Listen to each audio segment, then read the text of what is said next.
maayong gabi So, anak ko mga anak, mga higda na sila kay gabiin na. Ako nanonood pa ko TV.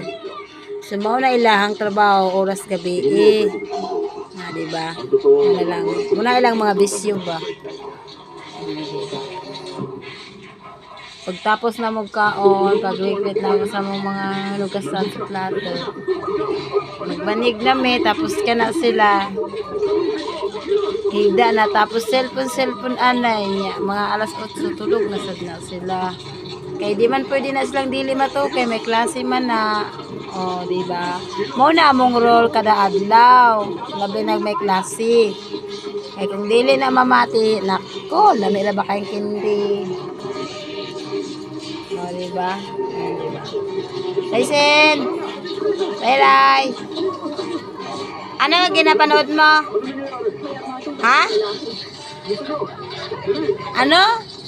Ay, bakit ba nagtakip ng kumot ay?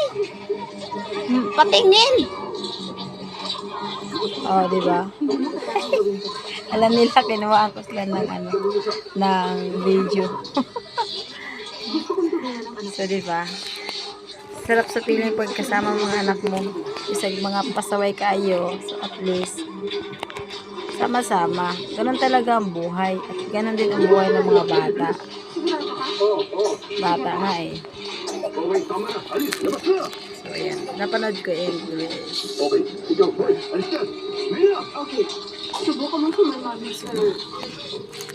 Ako letter na ako matutulog kay tawag anak. Tama ng tanong, tulungan mo ang anak ko, okay? Di pa ko inaantok Gusto ko, iba pa ang ba? Talaga? Kung ikaw ba